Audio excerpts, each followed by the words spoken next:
Hello, I'm Ken Pugh. I have been an active, involved member of Dayton Avenue Presbyterian Church for close to 50 years.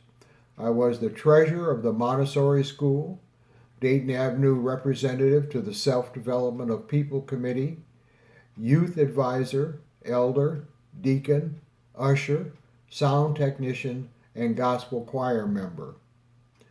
Over the years, my family has been deeply ingrained in the life of DAPC, as we like to call it, as witnessed by our involvement in numerous confirmation classes, youth groups, baptisms, weddings, choirs, and funerals. In fact, the last service to be held at the church was the funeral for Regina, my wife of 45 years, on January 5th of this year. Needless to say, the closing of the church has been very traumatic to us all. However, we are a resilient and future-oriented group of church people and come before you today to make some requests of the presbytery. But first, allow me to give you a little history about our church. The Presbyterian Church organized as a congregation in 1874 at the corner of Dayton Avenue and McCubbin Street in St. Paul, Minnesota. There was a wood-frame church for services and an addition added for Sunday school. These buildings soon became inadequate, and Cass Gilbert was engaged to design a new building in 1885. It was one of his first major commissions. Construction began in 1886, and the finished building was dedicated in 1888. The old wooden church was remodeled and used as the Sunday school. By the next year, the Sunday school had outgrown their space, and Cass Gilbert was again engaged to draw plans for a building that would house an assembly room with classrooms on the main floor and a kitchen and dining room in the basement. This beautiful building has been in constant use as a Presbyterian church since 1888 until January of 2019, 131 years. In June of 2019, it was sold to a private business person who will renovate it to accommodate adult and child daycare, an event space for community gatherings, and a personal apartment. The exterior of the building, including the stained glass windows, is under historic preservation protection. Well, that's the physical structure of Dayton Avenue Presbyterian Church. There's more to the church than that. There's carrying out mission and ministry in the inner city. In recent years, the church has been a home to a Montessori school, as I mentioned before, Boy Scout troops, a clinic for young mothers, a food shelf for people with AIDS, WIC services, anonymous groups, adoption services, and many other worthy nonprofits. There have been concerts and organ recitals open to the public.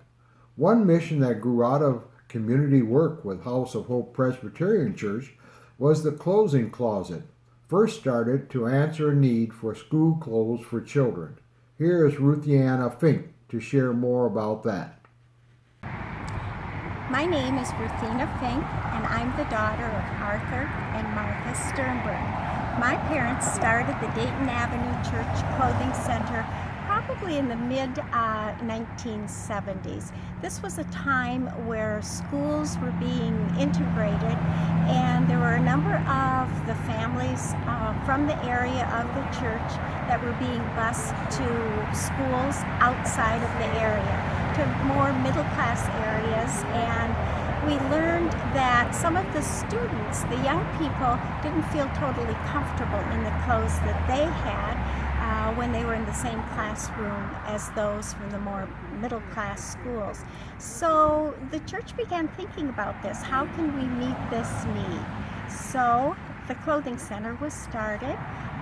Clothes were donated, the doors were opened, and one of the things unique about the Church Clothing Center was that anyone was welcome. You didn't have to have an ID, any kind of documents, any proof of citizenship. Everyone was well respected, and encouraged to come and shop. Over the years, there were some wonderful volunteers, Elaine Ullman and Kathy Lawhead, and I think you're going to hear a little bit from them right now. Hi, I'm Elaine Ullman, and this is Kathy Lawhead, and along with Sharon Gagner, who couldn't be here today, we were the last leaders of the clothing center. Dedicated volunteers from Dayton Avenue Presbyterian Church kept it going for many years before being joined by equally dedicated members of House of Hope. As one shopper wrote for us a thank you note, he said, "Thank you all for being good and so nice, and thank you for treating us right. Thanks for being a blessing." Dayton Avenue Presbyterian Church often played the role of instigator, seeing a need, getting something started, and then turning it over to an organization who could keep it going. One notable example is the creation of People Incorporated. Here is Diane Fulmer. To look at People Incorporated today with a $50 million budget and 65 programs in mental health, it's hard to believe that that organization started around an old wooden table in the basement in the kitchen of Dayton Avenue Presbyterian Church. The legal paperwork for the organization was completed in 1969, remarkably 50 years ago. The incorporation signers included two people from Dayton Avenue, Harry Mahakian and Ron Burdash, Pastor David Ling from Church of the Way, Pastor George Neerman from North Como, and Pastor Harry Schweitzer from Central Presbyterian Church. Back in those early years, we did not dare to dream that People Incorporated would get to a place of helping so many. But it was a remarkable group of people at Dayton Avenue Church who said in 1969 they would dare to make this leap to start a nonprofit to provide life-saving and life-supporting services to our neighbors. Besides programming, Dayton Avenue Presbyterian Church has launched talent into the world. There have been notable seminarians, interns, and musicians who spent their early career years at the church. Here's our last pastor, Reverend David Stewart. Dayton Avenue Presbyterian has a long history of preparing its members and friends for ministry. In the years prior to my arrival in 1985, reaching back into the 60s, Dayton Avenue and its pastors mentored numerous ministerial interns, including the recently retired pastor of St. Paul's United Church of Christ, Norma Ray Hunt, and many others. 30-year tenure at Dayton Avenue Presbyterian, at least 6 students interned with the congregation and went on to ordination in the PCUSA or in ministerial associations for chaplains. Dayton Avenue has also served as a launching pad for ministry. In addition to official internships and sponsorship, Dayton Avenue has also served as a place of discernment and exploration for ministry. Dayton Avenue provided a springboard for a very different type of ministry to member Mel Duncan, founder and executive director of the Nonviolent Peace Force. Mel connected with several like-minded folks, and from their preliminary conversations and planning, the Nonviolent Peace Force took place as an unarmed NGO trained to intervene in conflicts internationally to resolve conflict between warring parties.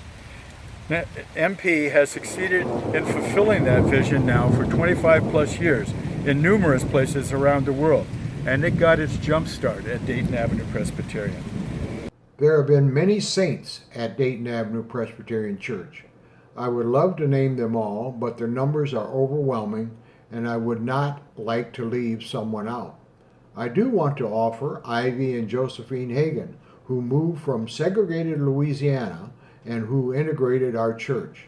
Josephine, Mrs. Hagan, was a tremendous force in the Children's Mission Program. The congregation was bound together into a strong community. The bonds between members were, for the most part, forged by our deacons. The strength of our church was in its deacons. Here's Mary Lou Gilstead. Over the years, we identified other needs that we could meet. With our pastor's help, we added these services: healing prayer services for individuals and families, healing worship services for the congregation, contributions to All Saints' Day, nursing home visits, emergency financial assistance for members. We made and distributed thousands of handmade pocket prayer shawls, which supported many individual ministries in the congregation. We made large prayer shawls and lap robes for members suffering loss and long-term illness. We sent memorial cards to church families a year after their losses. Active in the DAPC Players, provided leadership and volunteers to Liberty Plaza. Thank you for viewing our work and our service. It's been an honor to tell our story. Another proud time in recent history is the creation of Liberty Plaza Incorporated. Here is Kathy Valanga. We are at Liberty Plaza Housing Complex, a couple blocks from what used to be Rondo Avenue is now Highway 94. In 1969, this became an affordable housing complex sponsored by Dayton Avenue Presbyterian Church. And in the late 60s, this neighborhood became a war on poverty transformation. And so Dayton Avenue Church, along with some other churches, chose to participate in this. We got a loan from the Housing Urban Development. Dayton Avenue had already been active in trying to ease the transformation from deteriorated affordable housing, and it really became full, which it is today, with the first refugees that came to Minnesota. Our church sponsored, along with McAllister Plymouth, the first Hmong refugee family to come out of the camp into Minnesota, and we housed them in a townhouse right over here, a household of 10. They came straight from Thailand, one overnight stop, and then into the apartment here in February in the middle of the winter. And the plaza now has a lot of refugees from East Africa. In fact, 90% of Liberty Plaza is East African now. Of those, the majority are Somali, but there are also some Ethiopian that live here. So we have a community, we have playgrounds, we have people that live here that feel safe in this community. One of the things that made this a real community and not just houses that you live in is the early resident managers started services, started English second language classes, English language learner classes. These evolved in the community center to extensive services with job search, after-school tutoring for children, after-school programs for children, and English language learning. 4 of the Somali women were certified to be translators through these services programs. Quincy Housing Development Corporation decided last April it could no longer try to find the money for services. So all of a sudden, all these programs that make this place a community and help the people access the outside world, they were lost. In the days of long light and warm summer months, the Liberty Plaza playgrounds are full of children. But as dark sets in and cold, children in Liberty Plaza come home to an empty house with working parents. They and their mothers and fathers are asking us to restore the services of after-school programs, of English language learners, of job hunts. We hope that our legacy as a congregation can be used in part to help get these services back to the housing project that they call their neighborhood. Mahmoud speaks for other neighbors in his area. My name is Mahmoud Kanyare, and I lived in this neighborhood for about 4 years. There are many positive things about this neighborhood. One thing that I see that's very positive is the diversity. People from different countries who come together and share the neighborhood together. Thank you.